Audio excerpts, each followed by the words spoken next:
June 5 ವಿಶ್ವ ಪರಿಸರ ದಿನ. ಈ ವಿಶ್ವ ಪರಿಸರ ದಿನದಂದು ನಮ್ಮ ಬೆಂಗಳೂರನ್ನು ಇನ್ನೂ ಹಸಿರಾಗಿಸಿ ಸುಂದರವಾಗಿಸೋಕೆ ನಾವು ಏನೇನ್ ಮಾಡಬಹುದು ಗೊತ್ತಾ?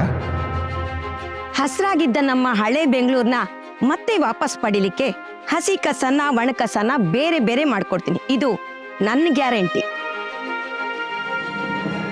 ಸಿಂಗಲ್ ಯೂಸ್ ಪ್ಲಾಸ್ಟಿಕ್ ನಾವು ಬಳಸಲ್ಲ. ಮನೆಯಿಂದ ಶಾಪಿಂಗ್ ಹೊರಡ್ಬೇಕಾದ್ರೆ ಈ ಬಟ್ಟೆ ಚೀಲನೆ ತಗೊಂಡು ಹೋಗ್ತೀವಿ. ಇದು ನಮ್ಮ ಗ್ಯಾರಂಟಿ. ನನ್ನ ಗಾರ್ಡನ್ ಸಿಟಿ ಬೆಂಗಳೂರನ್ನ ವಾಪಸ್ ತರಕ್ಕೆ ನಾನು ಗಿಡ ನೆಡ್ತೀನಿ. ಇದು ನನ್ನ ಗ್ಯಾರಂಟಿ. ಬೆಂಗಳೂರಲ್ಲಿ ಗಿಡ ನೆಡಕ್ಕೆ ಜಾಗ ಎಲ್ಲಿದೆ ಸರ್? ಮನ್ಸಿದ್ರೆ ಮಾರ್ಗ.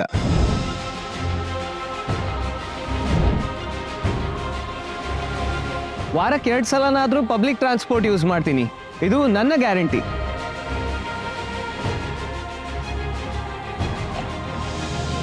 ನನ್ನ ಗಾರ್ಡನ್ ಸಿಟಿ ವಾಪಸ್ ಪಡೆಯೋಕೆ ನನ್ನ ಪಕ್ಷಿಗಳಿಗೆ ನೀರು ಹಾಕ್ತೀನಿ. ಇದು ನನ್ನ guarantee. Madam water. No thanks. ನನ್ನ ಹತ್ರ ವಾಟರ್ ಬಾಟ್ಲ್ ಇದೆ. ಸಿಂಗಲ್ ಯೂಸ್ ಪ್ಲಾಸ್ಟಿಕ್ ಬಳಕೆಯನ್ನ ನಿಲ್ಲಿಸಬೇಕು. ಅದಕ್ಕೆ ನಾನು ಮನೆಯಿಂದ ವಾಟರ್ ಬಾಟ್ಲ್ನ ತರ್ತೀನಿ. ಇದು ನನ್ನ ಗ್ಯಾರಂಟಿ. ಒಟ್ಟು 1,000 ಜನಕ್ಕೆ ಊಟ ಅಲ್ವಾ ಸರ್? ಹೌದು ಭಟ್ರೆ, 1000 ಊಟ. ಸರಿ ಸರ್, ಹಾಗೆ 1,000 ನೀರು ಬಾಟ್ಲ್ ಹೇಳ್ಬಿಡ ಸರ್? ಬೇಡ ಭಟ್ರೆ, ಅಷ್ಟೊಂದು ಪ್ಲಾಸ್ಟಿಕ್ ಬಾಟ್ಲ್ ಕಸ್ದು ಬುಟ್ಟಿ ಸೇರುತ್ತೆ. ಸ್ಟೀಲ್ ಲೋಟದಲ್ಲೇ ಕೊಟ್ಬೇಡ. ಓ, ಅದು ಸರಿ ಬಿಡಿ ಸರ್. ಹಾಗಾದ್ರೆ ನನ್ನ ಗಾರ್ಡನ್ ಸಿಟಿ ಬೆಂಗಳೂರನ್ನ ಮತ್ತೆ ವಾಪಸ್ ಪಡೆಯೋಕೆ ನಾನು ಈ ಕೆಲಸ ಮಾಡ್ತೀನಿ. ಇದು ನನ್ನ ಗ್ಯಾರಂಟಿ. ನಾವು ಒಂದು ಹೆಜ್ಜೆ ಮುಂದೆ ಬರ್ತೀವಿ, ನೀವು ಒಂದು ಹೆಜ್ಜೆ ಮುಂದೆ ಬನ್ನಿ.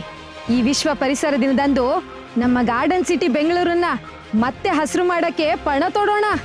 ನಾವೆಲ್ಲರೂ ಸೇರಿ ಒಂದು ಹೆಜ್ಜೆ ಬಂದ್ರೆ ನಮ್ಮ ಬೆಂಗಳೂರು ಮತ್ತೆ ಸುಂದರವಾಗುತ್ತೆ. ಇದು ನಮ್ಮ ಗ್ಯಾರಂಟಿ.